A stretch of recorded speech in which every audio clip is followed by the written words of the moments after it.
참 이제 이 갈라디아 전체 구조와 또 그 안에 흐르고 있는 핵심 이런 것을 살펴보면서 오늘부터 이제 갈라디아서 강해가 들어가는데 1장 6절부터 이제 2장 21절까지는 이 사도 바울이 왜 이렇게 이 갈라디아서를 기록하게 되었는가에 대해서 또 그리고 이제 자신이 하나님을 만난 것에 대해서 야 정말 믿음은 율법으로 되는 줄 알았더니 은혜구나. 내가 율법을 지키는 데에서는 마음을 다해서 정말로 나를 따라올 자가 없을 만큼 동료들하고 선하고 내가 정말 흥과 티가 없는 줄 알았는데 다메섹 도상에서 빛이신 주님을 딱 만나고 나니까 내 안에 어두움밖에 없구나. 내가 최고의 학문과 최고의 스펙을 갖고 있다 할지라도 세상을 창조하시고 우리의 영원한 생명 되신 그 주님이 내 심령 가운데 빛으로 생명으로 찾아오시니까 내 안에 드러나는 것은 배설물밖에 아니구나. 이것을 이제 깨닫고 난 다음에 정말 그러면 누가 진정한 하나님의 자녀가 될 것인가? 하나님의 자녀가 되는 것은 나는 율법만 지키면 되는 줄 알았는데 율법으로는 어렵다함을 입을 수가 없고 이제 은혜로 말미암아 되는 것이다. 이것을 깨달은 그 사도 바울이 피를 토하는 심정으로 이것을 증거하게 되었고 그 증거에 하답받은 만세전에 택함받은 하나님의 사람들이 곳곳에서 올라오면서 이제 그들을 통하여서 교회가 세워지는 역사가 이제 일어났어요. 참 이러면서 이제 마지막 단계의 5장 이후에 6장까지는 사랑의 삶으로 이루어지는 것. 그러니까 이제 말씀을 듣고 예수는 믿었는데 삶으로 적용이 안 됐던 부분이 삶으로 사랑의 역사가 일어나는 것. 이런 이제 가정을 자유함 속에서 하늘의 법도가 은혜 가운데에 이루어지고 있는 이것을 이제 이렇게 증거를 합니다. 자, 갈라디아서는 총 149절까지 있어요. 이제 사도행전이 1000절이거든요. 그러면 신약성서에서 보면은 이 사도 바울이 지은 이 서신서에 비하면 가장 짧은 이제 내용이고 가장 짧은 구절을 갖고 있지만 얼마나 이 내용 하나하나가 정말로 생명장인지 오늘 우리들이 이 갈라디아서를 진행하는 과정에서 우리 믿음도 정말로 정립이 좀 됐으면 좋겠습니다. 그래서 이제 사도 바울이 이 책을 또 기록했을 때는 언제였느냐? 가장 사도 바울의 인생 가운데 가장 고난과 핍박이 굉장히 심했던 시기예요. 그런데 이제 성경학자 중에서는 고린도에서 기록했다는 사람도 있고 에베소에서 기록했다는 사람도 있는데 자기가 이제 자기 안에 하나님의 택한 선민으로서 언약 백성인데 너무 그리스도가 아닌 하나님이 아닌 그 어떠한 율법의 규례와 문화와 이런 모든 것들 종교와 이런 이제 의식들이 대체하고 있는 것에 대해서 주님을 만나고 나니까 확연하게 드러났어요. 그래서 정말로 더 이상은 이제 이 책을 통해서 정말로 하나님의 심령을 이제 심령들이 만나기를 원해요. 내가 만난 하나님을 다른 사람도 만나기를 원하는 거예요. 그러면서 이제 이 갈라디아서를 통해서 로마 역사만 뒤집어 놓은 것이 아니라 많은 시대에 따라 세계 역사의 변혁을 이루는 원동력이 되어졌는데 마틴 루터도 개혁을 하면서 참 많은 반대에 이렇게 부딪히다가 보니까 얼마나 갈등이 많겠어요.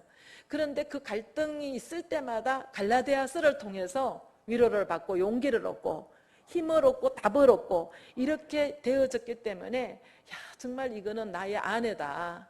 나의 아내와 같이 내가 이제 이 확신이 거하지를 못해갖고 불안하고 염려할 때마다 옆에서 종용하게 조언을 해주고 위로를 해주고 용기를 주는 것처럼 이 말씀을 묵상할 때마다 종교 개혁을 할 수 있을 용기를 받았던 이 마틴 루터가 갈라디아서를 통해서 이렇게 이제 간증을 했어요.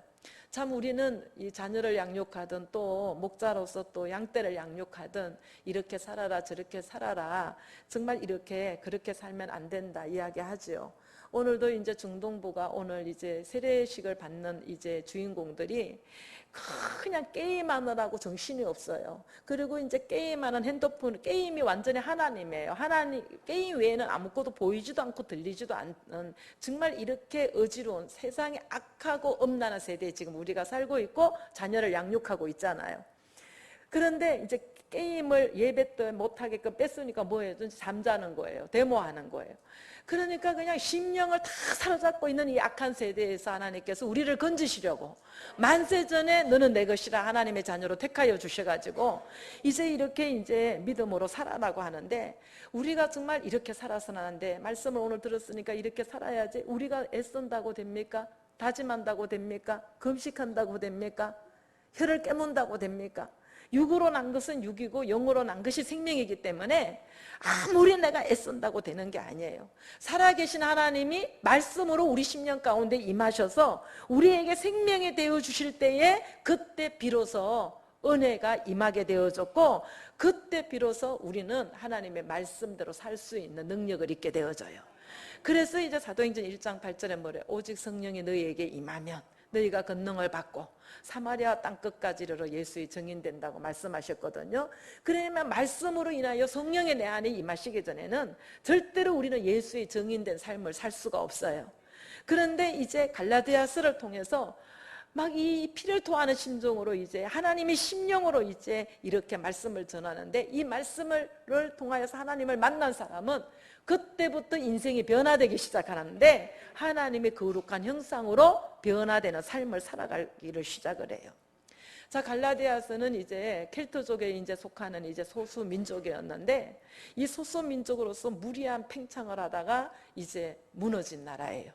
오늘날도 기업도 무리하게 욕심부리고 팽창하고, 교회도 욕심부리고 빚을 내가지고 지었다가 이단에 다 너무 짓느라고 수고하고, 그냥 빚내갖고 애쓰느라고 그냥 물값이 다 짜가지고 그냥 집 팔고 전토 팔아갖고 성도들이 성전 지어갖고 500억 공사했다가 200억에 어머니 교회에 넘겨주고, 이게 뭐 때문에 무너집니까? 무리한 욕심으로.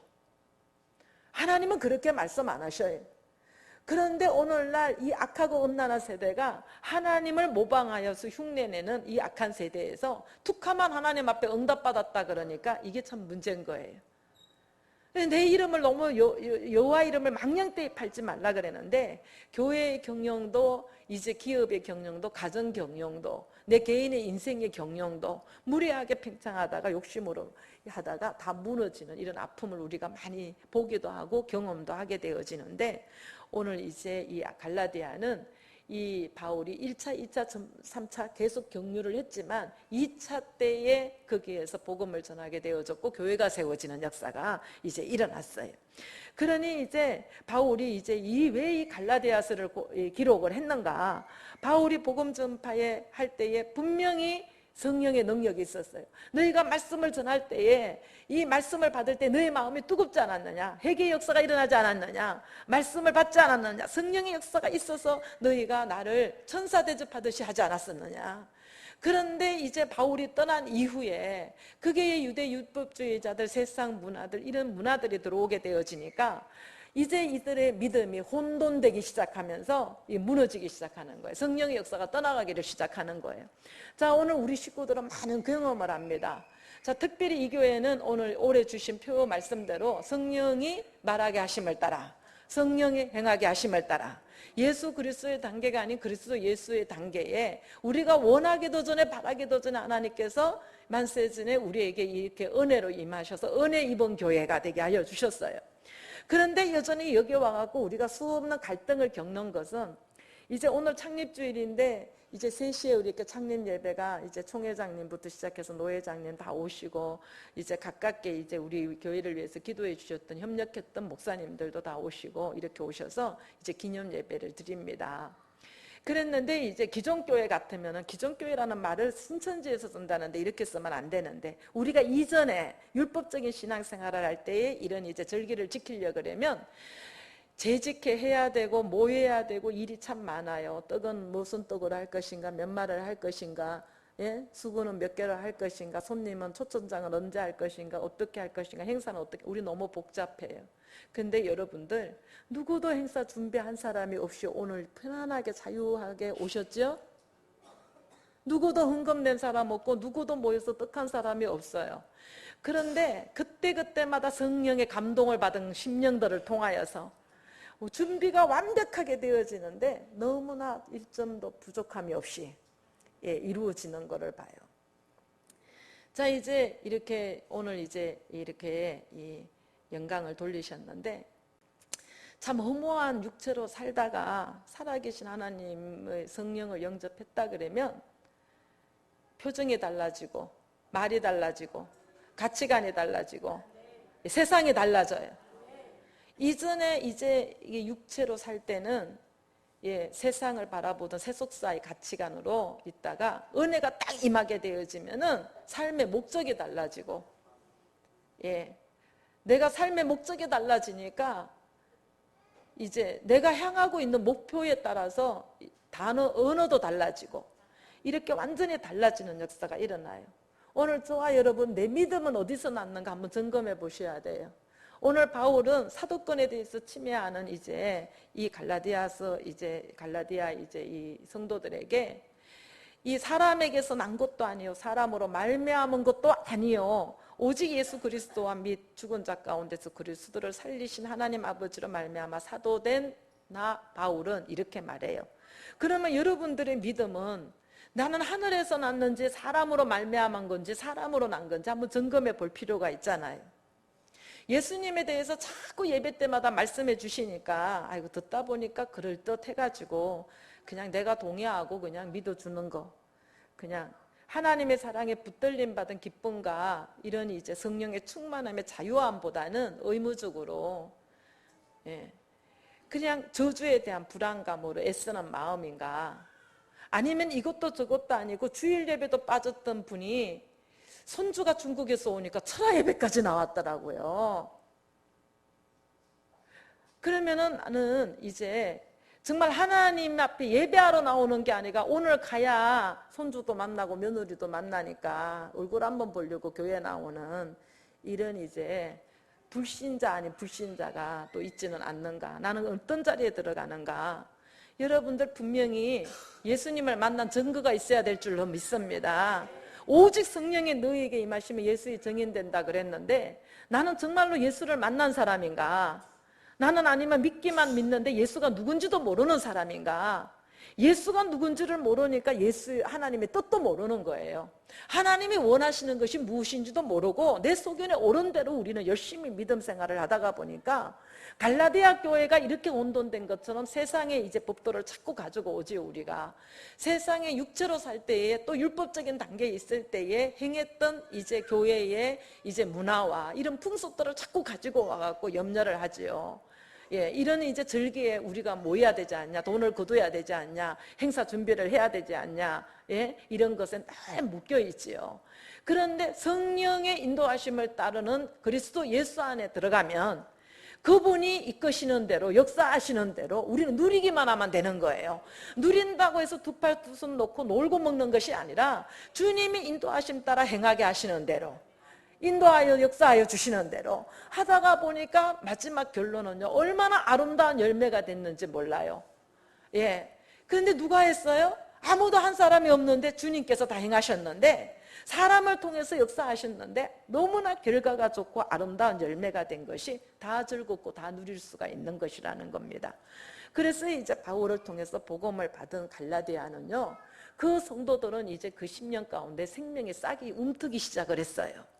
그러니 바울이 떠난 후에 율법자들이 들어오니까 이제 바울 사도는 사도가 아니라는 거예요.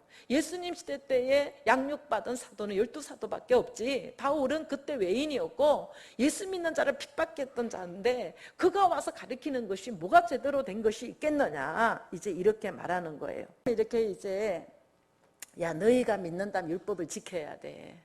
하나님의 자녀라는, 하나님의 백성이라는 표징이 있어야 돼. 유대인들이 할례를 받잖아. 너희들 할례 받아야 돼. 그리고 너희들 율법을 준수해야 돼. 아무리 예수님을 만났다 할지라도 율법 없이 예수 만나는 건 가짜야. 그러니까 율법을 폐하면서, 율법을 무시하면서 이제 이렇게 의식을 무시하면서 은혜로 예수님을 만났다고 부활의 생명이라고 증거하는 거, 이거는 문제가 있는 거야. 그러니까 사람인지라 사람의 말을 들으면요, 그럴듯하거든요. 하나님의 말은 사람의 생각으로 절대 그럴듯하지 않아요. 사람의 생각으로는 죽었다 깨어나도 이해가 안 되는 게 하늘의 메시지예요. 하나님의 은혜가 임해야 들려요. 그런데 사람의 소리는 사람의 말이, 사람이 자꾸 듣다가 보면 그럴듯해요. 그게 말이 되는 것 같아. 이게 미혹의 영입니다. 그래서 갈라디아서 교회가 막 혼돈되고 어지럽게 되어지는 거예요. 그러니까 하나님으로 말미암은 역사가 여러분들의 인생 가운데 일어나시기를 축원합니다. 그러니까 할례가 하나님의 표식인데 이왕이면은 뭐 다홍치마라고 받는 게 좋지 않겠어? 이왕이면 지키는 게 좋지 않겠어? 이러면서 하나하나 조금씩 타협하던 것이 그리스도 완전히 빗나가는 이런 이제 미혹의 영으로 말미암아 이제 갈라디아서 5장 4절에 가면 그리스도에서 완전히 끊어지는 역사가 일어나요. 이게 참 무섭습니다. 그래서 이 서신의 특징이 갈라디아서가 굉장히 솔직하고 감정적이에요. 이제 이 갈라디아서가 이제 막 교회가 들어섰는데 이 교회가 들었으면서 이제 유대인들, 이방인들 이렇게 이제 같이 예수를 믿기 시작해서 처음 초보자들인데 새신자들인데 어리석도다 갈라디아 사람들아! 이러면 나보고 어리석대. 시험 들죠? 장로님, 그죠? 열심히 충성하더니 힘이 쫙 빠지죠, 그죠? 예. 그러니까 그냥 예수 그리스도께서 십자가에 못 박힌 것을 너희가 너희 눈앞에 밝히 보이거든 누가 너희를 깨도냐? 이러면서 막 어리석도다 그래요. 여기서 해석을 이렇게 놔야 되죠. 너는 장로가 돼갖고 그것도 분별 못하냐? 율법도 몰라? 은혜도 몰라? 막 이렇게 야단쳤다 그러면 장로님 돌아가면서 참 갈등이 많지. 내가 이 교회를 계속 다녀야 되나 말아야 되나. 이게 갈라디아의 정상이라는 거예요 지금. 그런데 바울이 사람을 의식하지 아니하고 그냥 영이만 영이고 육이만 육이기 때문에 솔직하게 감정 표현하면서 아닌 거는 아닌 거고 긴 거는 긴 거고 이렇게 확실하게 가르쳐주는 역사가 일어났어요. 야, 내가 너희에게 참말을 함으로 너희가 나를 원수 삼냐? 이 메시지가 하나님께서 주시는 말씀에 근거해서 성령의 역사하심으로 증거된 건데 이것을 너희 믿음 없는 연고로 의심하고 받지 못하는 거 이게 내가 너희에게 솔직하게 하늘의 메시지를 정확하게 전한다고 너희가 이해 못하고 알아듣지 못하니까 이것을 가지고 의심하느냐? 원수가 되느냐? 이러시면서 또 4장 16절에 이야기하는 거예요. 내가 지금이라도 음성을 변하려고 하는 것은 이렇게 말하는 거예요. 너희를 대하여 내가 너희 신앙에 의심이 있음이야. 이렇게 확실하게 말해줄 수 있는 사역자, 또 이 말씀을 바르게 책망과 권면으로 받을 수 있는 성도, 이것이 참 복된 성도고 복된 목자인 줄로 믿습니다. 그런데 이렇게 이야기했어요. 그런데 이제 보통 사람들은 여러분들이 아우 참 우리 목사님 참 교양 있고 굉장히 덕이 있으셔 이런 말은 잘해요. 우리 목사님 정말로 양심이 바르시고 착하시고 그러셔 이런 말은 잘해요. 그런데 우리 목사님의 메시지가 생명이 있느냐 없느냐 이거는 잘 안 따져요. 여러분들은 다른가 교양가 뭐 이런 거 여러분들 교양 강좌 들으러 오신 게 아니에요. 세상 철학 들으러 오신 게 윤리 도덕 배우러 오신 게 아니에요. 그리스도를 말씀에서 만나러 오신 줄로 믿습니다. 그러면 이 메시지가 생명이라면 여러분들은 이 메시지가 살리지 교회가 살리는 게 아니에요. 그래서 이제 바울이요 피 묻은 심정으로 막 거기다 쏟아붓는 거예요. 그러니까 우리가 이렇게 감정을 이렇게 할 말을 못 해가지고 빙빙 돌리거나 표현을 이제 회피하는 이런 거를 표현하거나 이런 것보다는 솔직하게 믿음에 유익되는 말씀이라면 솔직하게 표현해주고 진솔하게 표현할 수 있는 믿음의 용기가 필요한 줄로 믿습니다. 예, 그러니까 건강한 관계가 교인들 관계나 가족 관계나 이렇게 지체 관계에서 이렇게 이제 건강한 관계를 유지하려고 그러면 오늘 우리들에게는 정직이 최선이에요. 저는 이제 성도들을 굉장히 치리도 하고 오늘 이제 안수 집사님을 이제 4분이 봤지만 안수 집사는 치리를 잘 당하는 모델이 되는 거예요. 잘못을 시인할 줄 알고 십자가 질 줄 알고 뒤로 물러설 줄도 알고 내려놓을 줄도 아는 이런 연습을 이제 이 훈련을 받게 되어질 텐데 정말로 겉다르고 쏙다른 것은요 겸손을 기만한 행위예요. 솔직하게 정직할 때는요 저희는요 아무리 잘못했어도 진실하고 정직할 때는 절대로 치리를 안 합니다. 야단 안 칩니다.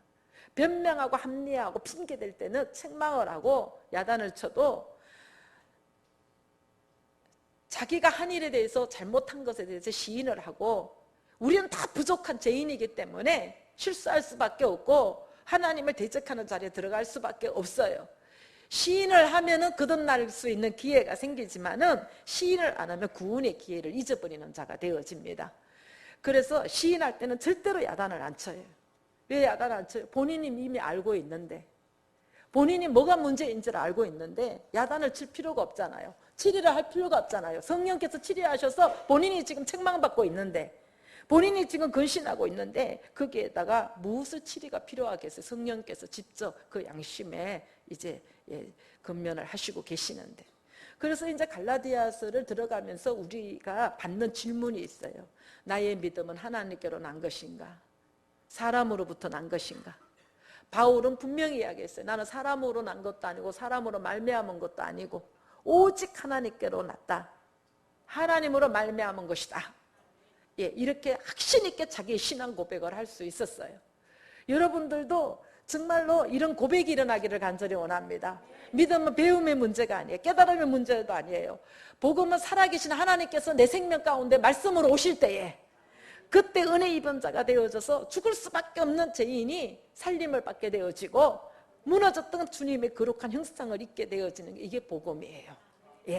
그러니까 내가 아무리 알고 깨닫고 노력하고 수고하고 정말 어려워도 내게서 나온 것은 패하여질 것밖에 없고 오직 하나님께서 나온 것뿐만이 이제 온전한 것이 되는 것인 줄로 믿습니다. 그래서 복음은요, 내가 피투성이가 돼서 버림받아서 정말 도저히 살 소망이 없을 때, 내가 아직 죄인 되었을 때에, 또 내가 본질상 진노의 자녀였을 때에, 그 다음에 나를 구원하시기 원해서 살아계신 하나님이 내 심령 가운데 임하셨을 때에, 이럴 때에 이제 바울은 그런 나를 본인은 체험을 했기 때문에 이제 성도를 위해서 기도하는 거예요. 성도를 위해서 바울이 기도하는데 어떻게 기도하냐 하면, 하나님, 저희들에게 하나님 지혜와 계시의 정신을 주시사, 지혜와 계시의 정신을 주시사 저희의 마음의 눈을 밝혀주시고, 그리고 지극히 크신 하나님을 저희로부터 알게 하시기를 원합니다. 이렇게 바울은 기도를 했어요. 그저 여러분도 사업 잘 되고 자녀 돌아오고 그냥 남편 돌아오고 그냥 건강해지고 이런 기도 안 했어요. 이런 기도는 하나님이 그 가시를 왜 줬는가? 하나님의 뜻을 이루시려고. 근데 내가 하나님 앞에 정말로 하나님께로 난 믿음으로 바로 서기만 하면 이 모든 것은 더불어서 우리에게 오시는 줄로 믿습니다. 그래서 이제 오늘 우리가 예수님을 믿기는 믿어요. 와갖고 찬양도 하고 기도도 하고 주일도 잘 지키고 좀 더 나아가서는 11조도 잘 드리고 좀 더 나아가서는 흐름 따라 충성도 잘해요. 그런데 예수를 몰라요. 예수를 믿기는 믿는데 예수님을 몰라요. 예수가 없어요. 예수를 믿기는 믿는데 예수를 모르기 때문에 하나님의 뜻에 대해서도 모르고 예수에 대해서 증거도 할 줄 몰라요. 늘 옳고 그런 것만 따지지 이 증거도 할 줄 몰라요. 여러분들 이거 심각한 거 아닙니까? 예수님이 누구십니까? 우리의 죄를 정말 죄 가운데 죽을 수밖에 없는 우리를 구원할 자심이에요. 그러면은 오늘도 이 땅에 왜 이렇게 아픔과 절망과 이렇게 어두움과 상처가 왜 있는가? 이게 죄의 결과거든요. 여러분들의 삶 속에서 왜 이렇게 옳고 그런 것 따지는가? 옳은 것도 구원을 위한 것이고 그런 것도 구원을 위한 것이고, 오직 내가 오늘 말씀에서 생명을 취하여 붙어만 있으면은 주님의 보혈로 속량받은 이 사실 하나만 받아가지고도 구원에 감사해요. 오늘을 열심히 살다가 보면은 우리도 모르는 중에 죄의 저주에서 벗어나게 하여 주시고 사망에서 생명으로 옮기게 하여 주시고, 아멘. 정말로 이제 땅의 것에서 하늘의 소망을 두게 하여 주시고 이래는 자가 되어지는데, 예수님 없이는 결코 이루어질 수 없는 세계가 말씀으로 임하신 그 주님으로 말미암아 변화의 길을 우리가 날마다 가고 있는데, 요즘 우리 식구들이 그래요. 나 진짜 많이 변화됐죠. 나 진짜 많이 변화됐어요. 그래요. 근데 변화된 거는 자기 스스로도 대견해서 이야기를 하시겠지만 그 변화는요, 가족이나 지체들이 증거해 줘야 되는 거예요. 내가 뭐라고 그러면요, 우리 식구들, 특별히 우리 목사님들 이래요. 그래도 목사님 좀 많이 변화된 거잖아요. 변화된 거는 인정을 해요. 그렇지만 더 변화되기를 간절히 원합니다. 그래서 이제 사도는요, 막 아주 피를 토하는 절박한 심령으로 막 이 글을 썼어요. 성령이냐 육체냐 복이냐 저주냐 율법이냐 은혜냐, 은혜로 말미암아 이제 은혜로 말미암아 받은 믿음은 사람에서 난 것이 아니야. 사람으로 말미암은 것도 아니야. 이러시면서 막 믿음은 자기 노력을 통해서 얻어지는 게 아니라는 거. 오직 하나님이 주시는 은혜의 선물이라는 거야. 오늘 5주년을 맞아 여러분들에게 이 믿음이 은혜로 임하시기를 간절히 원합니다. 예, 간절히 원해요. 왜 하나님이 주시는 이 믿음이 은혜의 선물인가? 나의 노력과 나의 수고를 내가 해서 내가 믿음을 가지게 되어지면요, 나의 노력은 내가 수고해서 된 거야. 나의 수고는 나의 의가 되어져요. 그러면 나의 의는요, 나의 의의 열심은 인정받으면 교만해지고, 인정받지 못하면 분노가 나고. 여러분들 왜 이렇게 분노가 생겨요? 가정에서나 직장에서나 교회에서는 왜 이렇게 분노가 생겨요? 내가 한 공로가 생색을 내야 되는데 생색낸 게 인정을 못 받아서 분노가 생기는 거예요. 그러면 여러분들, 내가 한 일에 대해서 누가 칭찬해 주기를 원하고 목사님이 알아주기를 원하고 이런 마음이 여러분들에게 새록새록 나온다면, 아, 나는 나의 수고로 나의 의로 이렇게 열심히 하고 있구나. 예. 그런데 믿음은 하나님의 은혜인데, 은혜는 거저 주신 선물이거든요. 그런데 내가 어떤 선물을 받았느냐에 따라서 이 인생의 가치가 달라져요.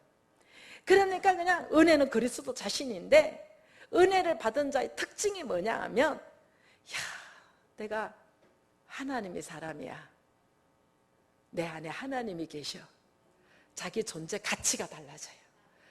나는 하나님의 사람으로 하나님께 영광을 돌리기 원하여 만세전에 나를 주님의 사람으로 택한 사람이야. 그래서 나는 이 땅에 세상 사람처럼 살면 안 돼. 나는 함부로 살 수가 없는 존재야. 나는 하나님의 생명값을 치르고 나를 제에게서 속량해 준 사람이기 때문에 나는 하나님의 사람답게 살아야 돼. 가치관이 달라지기 시작하는 거예요. 예, 가치관이 달라지기 시작. 이게 우리에게 주어진 은혜입니다. 이 은혜가 5주년을 맞이해서 참 보이는 것은 너무 많이 하나님께서 감당 못할 만큼 부어주셨어요. 그 부어주신 것은 피투성이로 버려졌을 때에 사람만 있어달라는 주님의 말씀을 붙들고 살려달라고 매달렸던 기도들의 응답인 줄로 믿습니다. 이것을 표징으로 보여주셨는데, 이제 다시 초심으로 돌아가서 5주년을 맞이하면서 우리가 해야 될 것은 이제 내 심령 가운데 주님이 은혜로 임하시는 역사가 일어나야 될 줄로 믿습니다. 내 믿음은 사람으로 말미암은 것도 아니고 사람으로 난 것도 아니고 오직 하나님께로 온 믿음이라는 것을 여러분들의 심령 가운데에 이 믿음이 은혜로 임하시기를 원합니다. 그런데 그 은혜는 뭐냐 하면 예수님이라는 거예요. 그리스도라는 거예요. 그런데 이제 예수가 딱 임하시면요, 이제 여러분들의 기도가 달라져요. 지금까지는 뭐든지 구하는 기도였어요. 달라달라 하는 기도였어요. 예수님은 자신과 자신에 속한 모든 것을 다 주셨잖아요. 우리 안에 임하셨잖아요. 그러면 이제 우리는 그분만 믿어드리게 되어지면은, 이 은혜는 뭐냐 하면, 예수가 우리 심령 가운데 딱 오시면요, 뭐가 있냐 하면은 이제 우리 자신을 포기하게 되어져요. 바울이 누구보다도 열심을 통하여서 성하여지기를 원해서 크고자 했어요. 그런데 예수님이 딱 임하시니까 크고자 했던 자기를 포기했어요. 그리고 주님이 인도하심 따라 성령이 이끄시는 대로 그분을 따라 움직이게 되어지는데, 그 육신은 공고하고 정말로 어렵고 힘든 일을 겪었는지는 모르지만은 그 영은 날마다 주님의 인도하심을 따라 순종하고 가다가 보니까 그 영이 흥하여지는데, 그 영의 세계가 어디까지 열려지냐면은 하늘나라 천상의 세계 3천층에 올라갈 수 있는 길을 여는 중심으로 연결되어지는 거예요. 엄청난 축복입니다. 여러분들 아이들이 뭘 갖고 있다가 이거 절대 안 나요. 그런데 이거보다 더 좋은 거 주면 놓지 말라도 탁 놓습니다. 여러분들에게 은혜로 임하셔서 세상을 창조하시고 만물을 붙들고 계시고 우리의 생사화복을 주관하시는 그 주님이 우리 심정 가운데 말씀으로 들어오셔서 우리 인생을 주관하고 계시는데, 우리가 무엇을 요구하시겠습니까? 그분이 다 알아서 참으로 복된 것으로 좋은 것으로 채워주고 계시는데, 이제 달라는 기도가 아니에요. 그러면 어떻게 은혜 입은 자는 주님 뜻대로 하시옵소서. 죽이시는 것도 살리시는 것도 먹는 것도 마시는 것도 주님 뜻대로 하시옵소서. 그리고는 그냥 우리가 열심을 내서 하는 게 아니라 피투성이로 버려지는 데서 아무리 받은 거라도 우리가 무엇을 할 수 있겠습니까? 그저 그냥 주님이 그냥 살려달라고, 그리고 주님이 이끄시는 대로 오다가 보니까 상상도 못할, 교단에서 부러워하고 수원에서 다 정말 하나님이 부어주신 것을 세상 사람들의 가치관으로 어떻게 이해가 되겠어요? 그러니까 온갖 이제 이렇게 이제 구설수가 있지요. 이게 정상입니다. 이렇게 하나님의 은혜가 풍족하게 임하는 교회치고 사단의 음해가 없는 데는 없어요. 그런데 우리 전도사님이 그런 말을 들으면서 그랬대요. 글쎄 그런 내용은 저는 자세히 모릅니다만은 내가 굉장히 이렇게 멀다만 먼 거리를 5년 동안 내가 줄곧 이렇게 오는 것은 우리 예성교회는 말씀이 살아 있습니다. 이 말씀이 나를 변화시킵니다. 그리고 내가 아는 우리 목사님은 굉장히 투명하십니다. 내가 강대상에서 솔직하게 그러니까 나를 투명하다고 그러셔서 감사해요. 그 소리를 딱 들으면서 나 투명하게 살아야 되겠구나. 이제 가리는 거 없이 진짜 투명하게 살아야 되겠구나. 우리 전도사님 입을 통해서 투명하게 살라고 지금 하나님이 나한테 경고하시는구나. 저 어제 그렇게 받아들였어요. 자, 이제 은혜는 자기 포기입니다. 5주년을 맞이해서 여러분들 포기하시기를 원합니다. 주님께서 여러분들의 주관자가 되셔서 여러분들의 인생 항로를 주님께서 키를 잡고 운행하실 수 있도록 이제 우리의 모든 소견들을 다 내려놓고 나의 생각도 나의 판단도 나의 방법도 나의 수단도 이 모든 것이 허무한 것이라고 고백할 수 있는 오늘이 되기를 간절히 원합니다. 그러면 주님께서 이미 이루어 놓으신 모든 것들을 누리게 하시는 거예요. 찾으시게 하는 거예요. 그러니까 그냥 하나님이 이루어 놓으신 거예요. 내가 하나님이 이루어 놓으신 일을 누리는 것만큼 하나님의 능력이 나타나요. 영성원을 가서 보니까 폐허대가 이루 말할 수가 없어요. 그저 저도 안 가질 건물이었어요. 그런데 하나님께서 우리에게 그것을 분깃으로 맡겨주셨어요. 우리는 최선을 다했어요. 매일 가서 청소하고 최선을 다했어요.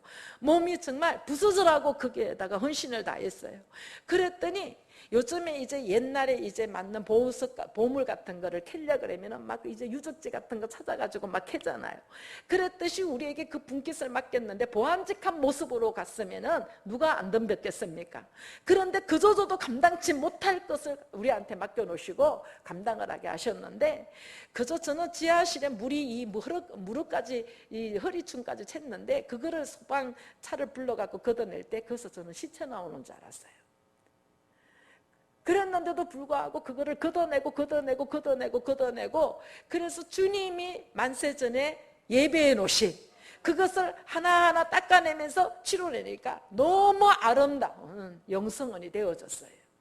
그리고 지금은 무초로 덮어놨는데 이것이 이제 육이 떠나가고 혼이 떠나가고 하나님의 것이 딱 드러나게 되어지면 그 주변이 하나님의 것으로 회복될 때는 지금보다도 더 아름다운 에덴과 같은 장소가 될 것으로 저는 이제 봐요. 그게 구원받을 자들이 모여서 여호와를 찬송하고 기도를 하고 천국에 들어갈 준비를 하고 서로가 서로를 사랑으로 돕고 주님의 마음을 가지고 긍휼히 여기고 눈물을 닦아주고 위로를 하고 연약한 무릎을 일으키는 이제 아름다운 이제 버림받은 심령들이 회복하는 역사가 영성원을 통하여서 영성으로 되어질 줄로 저는 확실히 믿습니다.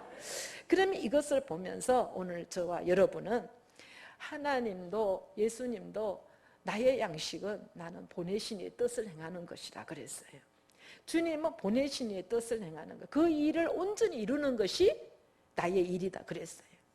하나님, 예수님은 이 땅에 오셔서 자기는 스스로 하시는 일이 없다고 그랬어요. 나는 스스로 하는 것은 아무것도 없다. 그러는데 주님은 스스로 할 수 있는 일이 없다 그러시면서 보내신 이의 뜻만 행하는데 우리는 날마다 나는 스스로 할 수 있대. 나는 할 수 있다가 우리는 주제가예요. 부모님한테 자식들이 내가 할 수 있다고, 이것만 대주면 나는 한다고. 우리 성도들도 목사보다도 더 똑똑해가고 목사님 이거는 이렇게 해야 됩니다. 나는 스스로 날마다 할 수가 있대. 나는 할 수 없는데. 나는 할 수 없어서 날마다 주님 앞에 눈물로 무릎을 꿇고 기도를 하는데 살려달라고 도와달라고. 하나님 어떻게 하면 좋아요? 이것이 하나님의 뜻이에요, 저것이 하나님의 뜻이에요. 나는 날마다 묻는데 여러분들은 날마다 나는 스스로 할 수 있다고 생각하는 거, 이게 어리석도다 갈라디아 사람들아 이러는 거예요. 예수님교회 교인들아 어리석도다 이 소리에 들어가지 마시고, 이제 스스로 하는 자, 예수님도 안 하셨어요. 그러니까 우리도 스스로 자기 오른의 소견대로 하는 거 다 포기하시고 주께서 이끄시는 대로 환난 중에 부어 오시면 내 육성이 타서 녹아질 때까지 감당 잘하시고, 버림받고 상처받은 자 있으면은 내 열조에서부터 지은 죄를 회개하면서 그 상처가 다 삐껴질 때까지, 내가 값을 치를 때까지, 지금도 또 내가 원망의 소리를 듣고 무시를 당하고 힘든 일을 겪어달라, 내 죄값이 아직 치러지지 않았구나, 하나님 이거 잘 감당하게 해주세요. 나 살아생전에 열조의 죄악과 내가 알고도 짓고 모르고도 지은 죄가 다 아버지 값을 치르게 해주셔서 내 후손에게는 영적 후사로 여호와 영광만 돌리는 후사가 되게 하여 주세요. 이 저주가 후손한테까지 내려가지 않게 해주세요. 이런 기도를 드릴 수 있는 오늘 우리가 되기를 간절히 원합니다. 그렇습니다. 우리는 아무것도 할 수 없습니다. 생명도 복도 영광도 어떤 존귀함도 우리한테 선한 것이 없어서 나올 게 하나도 없어요. 오직 이 모든 것은 하나님께로부터 오는 줄로 믿습니다. 그런 하나님이 내 안에서 역사하실 수 있도록 저와 여러분, 바울도 그 좋은 스펙을 다 배설물로 여겼다고 그랬는데 오늘 우리의 옳은 소견을 다 좀 내려놓고 주님이 행하실 수 있도록 내어드리는 이 창립 5주년의 시작이 되기를 간절히 주님의 이름으로 축원합니다. 기도하시겠습니다.